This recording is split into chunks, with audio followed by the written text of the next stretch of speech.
Saya akan memulai pidato saya pada hitungan 1, 2, dan 3. Berpacaran menghalangi seseorang untuk melakukan segala sesuatu. Mengapa demikian, Dewan Juri? Yang pertama, bisa membuang-buang waktu. Yang kedua, bisa menyebabkan kebodohan. Dan yang ketiga adalah berpengaruh pada mental health. Yang pertama, membuang-buang waktu.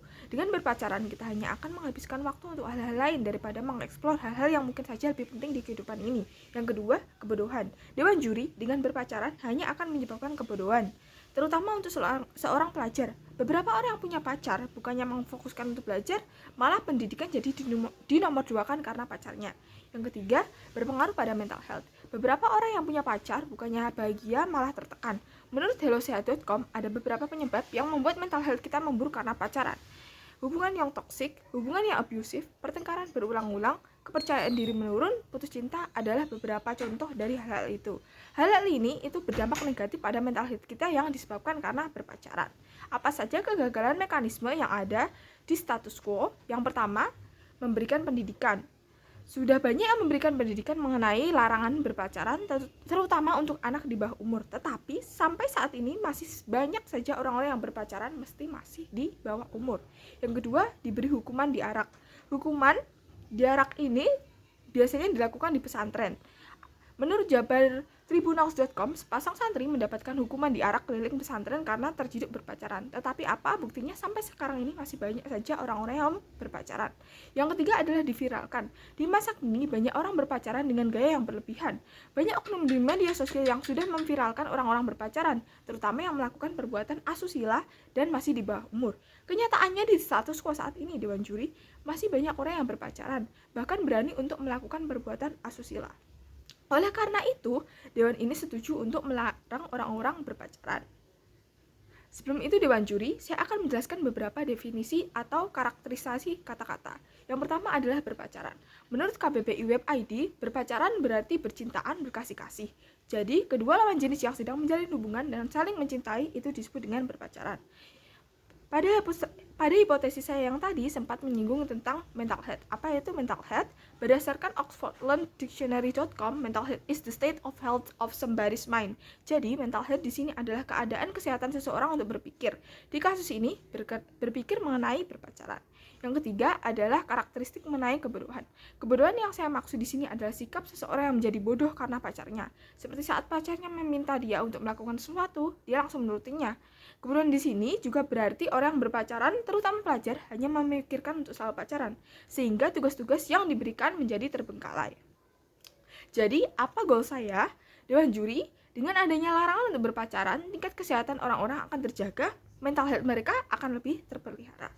Apa saja pembuktiannya? Yang namanya berpacaran dilakukan kebanyakan orang karena jatuh cinta, bukan? Menurut klikdokter.com, ada beberapa alasan dengan berpacaran bisa berujung pada kebodohan. Di situ disebutkan, berdasarkan penelitian dari University College London, Inggris, menemukan bahwa penyebab mengapa jatuh cinta bikin orang jadi terlihat bodoh itu karena saat diteliti, bagian otak yang bernama korteks frontal itu tidak aktif dan diistirahatkan oleh otak saat orang itu disebut atau diberi foto orang-orang yang mereka cintai. Hal ini membuat mereka menjadi bodoh. Yang kedua, yang saya dapatkan dari komnasperempuan.co.id, berdasarkan data-data yang sudah dikumpulkan dari formulir pendataan Komnas Perempuan, jenis kekerasan terhadap perempuan di tahap pacaran sebanyak 1.309 kasus atau 20% yang menempati posisi kedua.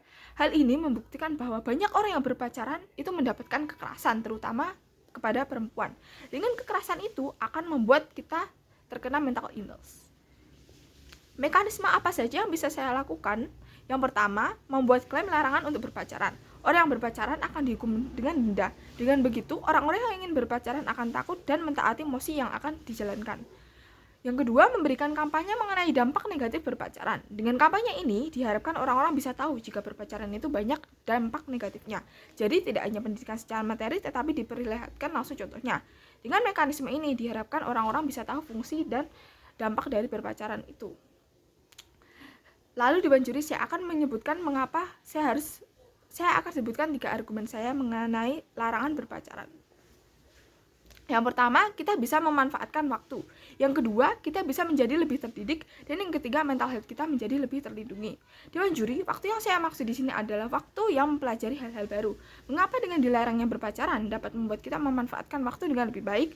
Karena dengan mosi ini, Dewan juri, orang-orang terutama remaja akan lebih fokus untuk mempelajari hal lain yang lebih penting. Bagaimana caranya?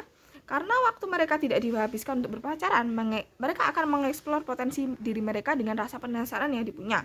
Di skenario terbaik kami, orang-orang akan lebih pintar memanfaatkan waktu, dan di skenario terburuk kami, at least mereka bisa punya waktu luang dan beristirahat. Sedangkan di skenario terbaik mereka, orang-orang hanya akan menghabiskan waktu mereka untuk berpacaran. Dan di skenario terburuk mereka, orang-orang tidak akan bisa memanage waktu mereka dengan baik. Yang kedua, menjadi lebih terdidik. Dewan juri, terdidik berarti punya pengetahuan yang luas dan selalu penasaran mengenai segala hal. Tentu saja, rasa penasaran itu dipenuhi dengan mencari tahu jawabannya. Mengapa menjadi terdidik sangatlah penting? Karena dengan menjadi terdidik, generasi saat ini itu juga akan lebih maju. Sebagai contoh, ada seorang yang ingin mempelajari tentang kesetaraan gender. Karena tidak berpacaran, orang itu bisa lebih fokus untuk mempelajarinya. Di skenario terbaik kami, orang akan semakin berpendidikan, dan di skenario terburuk kami, at least orang-orang akan tetap mendapatkan pengetahuan baru. Sedangkan pada di skenario terbaik mereka akan terjadi kebodohan, dan di skenario terburuk mereka, generasi yang dimiliki itu generasi yang otaknya hanya pacaran saja. Yang ketiga, mental health bisa terlindungi. Dewan juri, dengan dilarangnya berpacaran, kita jadi lebih bisa untuk menjaga mental health. Mental health sangat penting dan berpengaruh untuk kehidupan kita. Mental health yang baik akan membuat proses berpikir dan berperilaku kita menjadi lebih baik juga. Di skenario terbaik kami, Dewan juri, orang-orang akan lebih aware akan pentingnya mental health. Di skenario terburuk kami, setidaknya generasi tanpa pacar ini akan mampu untuk mengatasi masalah dengan bijaksana karena mental health-nya terjaga. Di skenario terbaik mereka, kemungkinan besar mental health akan terguncang, dan di skenario terburuk mereka akan terjadinya mental illness, atau menurut dokter berarti gangguan kesehatan mental. Oleh karena itu, Dewan juri, sebagai government team, saya setuju untuk melarang adanya perpacaran. Terima kasih.